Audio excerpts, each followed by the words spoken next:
जोहार रांची, पब्लिक खबर रांची में आप सभी का स्वागत है। सुप्रभात। पेश है आज की कुछ प्रमुख खबरें। रांची के जो स्थानीय समाचार हैं उन पर थोड़ी गहराई से नजर डाल रहे हैं। जी हाँ, इनमें काफी कुछ है। नए फ्लाईओवर से लेकर पर्यावरण की चिंताएं भी हैं, कुछ नियम कानून भी, और सामुदायिक हलचल भी। तो मकसद यही है कि इनमें जो खास बातें हैं उन्हें समझें और देखें कि ये सब मिलकर रांची की अभी की तस्वीर कैसे बना रहे हैं। बिल्कुल। तो कहाँ से शुरू करें? शायद फ्लाईओवर से। हाँ, वही जो सबसे ज्यादा ध्यान खींच रहा है, सीरम टोली मेकॉन एलिवेटेड कॉरिडोर। जी। बताया जा रहा है कि इसके खुलने से जो सफर पहले 40 मिनट का था वो अब सिर्फ 5 मिनट का रह गया है। 40 मिनट से 5 मिनट, ये तो बहुत बड़ा फर्क है ना?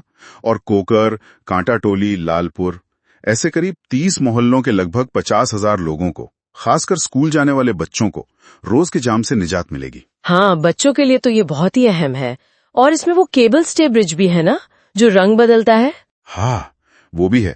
और शोर कम करने वाले ग्लास भी लगे, ऐसा बताया गया है। तो ये दिखाता है कि कैसे एक सोचा समझा इंफ्रास्ट्रक्चर प्रोजेक्ट शहर की रफ्तार बदल सकता है। सही कहा। ये सिर्फ समय बचाने की बात नहीं है, शहर की कनेक्टिविटी सुधरती है, आर्थिक माहौल पर भी असर पड़ता है। और इसमें वो सांस्कृतिक पहलू भी जुड़ा है। जैसे उद्घाटन के बाद मुख्यमंत्री हेमंत सोरेन ने सिरम टोली सरना स्थल पर पारंपरिक पूजा की। जी हाँ, और झामुमो समर्थकों का वो जश्न ढोल मांदर के साथ, और मंत्री शिल्पी नेहा तिर्की ने जो फ्लाईओवर का नाम बाबा कार्तिक उरांव के नाम पर रखने की बात कही, हाँ, उसका भी स्वागत हुआ है। तो विकास के साथ ये चीजें भी जुड़ी हैं। बिल्कुल। और ये सिलसिला यही नहीं रुक रहा है। एक और फ्लाईओवर की बात है, रातू रोड वाला। जी, 19 जून को उसके उद्घाटन की खबर है। वो भी एक बहुत व्यस्त इलाका है। हाँ, वहाँ भी जाम से कुछ राहत मिलेगी। लेकिन हरमू रोड का क्या? वहाँ तो जाम की चिंता अब भी है। हाँ, उसके लिए अब अलग फ्लाईओवर की मांग उठने लगी है।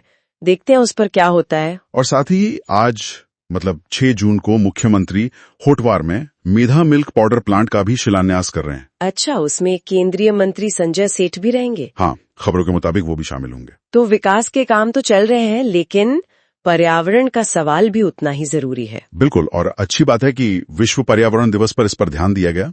मुख्यमंत्री ने डोरंडा वन भवन के कार्यक्रम में कहा भी, हाँ, कि भले झारखंड में 70% जंगल है, पर हमें आराम से नहीं बैठना चाहिए। सही।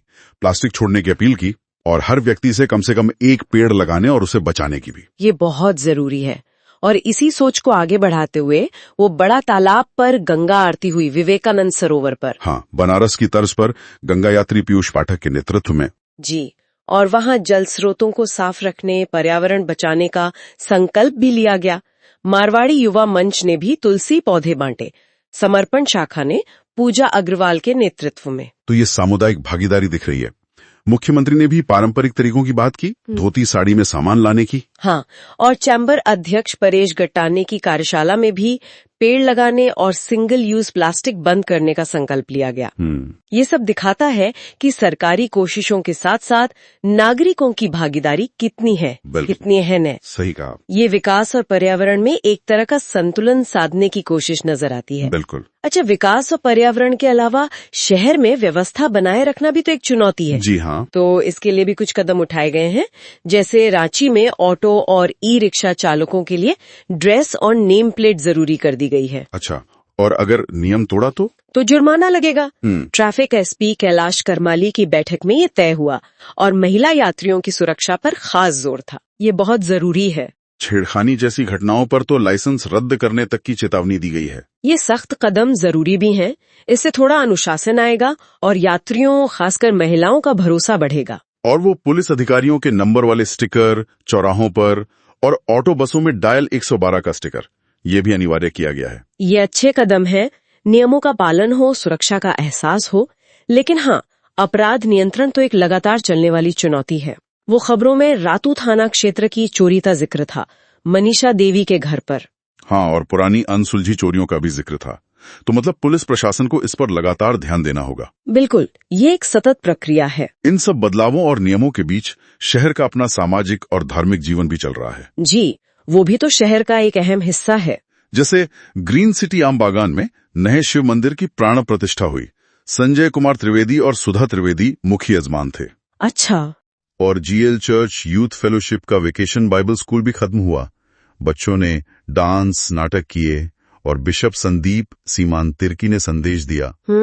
और हरमू कॉलोनी में श्री संकट मोचन हनुमान मंदिर का 23वां वार्षिकोत्सव भी मनाया जा रहा है। अखंड रामायण पाठ हुआ। तो ये सब दिखाता है कि विकास की तेज रफ्तार और नए नियमों के बीच भी शहर अपनी जड़ों से जुड़ा हुआ है, अपनी सामाजिक सांस्कृतिक पहचान को बनाए रख रहा है। हाँ, ये उस संतुलन का ही एक और पहलू है जिसकी हम बात कर रहे थे। बिल्कुल। तो कुल मिलाकर इन सारी खबरों से रांची की एक बहुत, कह सकते हैं, जीवंत तस्वीर उभरती है। जी हाँ, मिली जुली सी। एक तरफ तेज विकास है, नए फ्लाईओवर, नए प्लांट, और दूसरी तरफ पर्यावरण को बचाने की कोशिशें, सुरक्षा के नियम लागू करना और अपनी सांस्कृतिक पहचान को भी बनाए रखना। सामुदायिक गतिविधियां भी चल रही हैं। सही। तो इन सब पर अगर हम सोचें तो एक सवाल मन में आता है। क्या? कि जब कोई